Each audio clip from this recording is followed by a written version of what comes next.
1 Timothy 2:12 says, "And I do not permit a woman to teach or have authority over a man, but to be in silence." How does the Christian church interpret this? Should women not be pastors? If you read the context, it's talking about teaching authority. It doesn't mean total silence. You have women prophesying in other passages of scripture. You have women teaching women. So it doesn't mean total silence. In this context, it's talking about being the authoritative teacher in a church.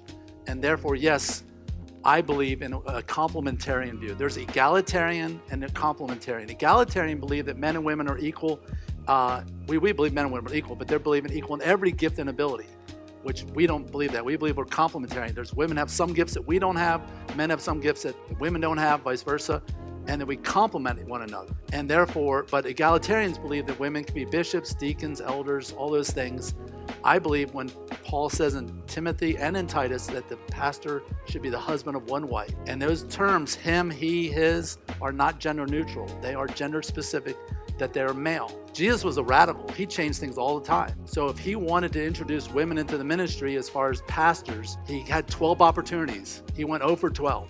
He chose 12 out of 12 men. Now, so women can play a key part in church leadership. When we had a finance committee, 3/5 of the finance committee was women. A lot of things, when we had a missions committee years ago, 2/3 of our missions committee was women. We've had a lot of women in leadership. So that's not talking about that. We're talking about if you're being the authoritative teacher in a congregation, it ought to be male.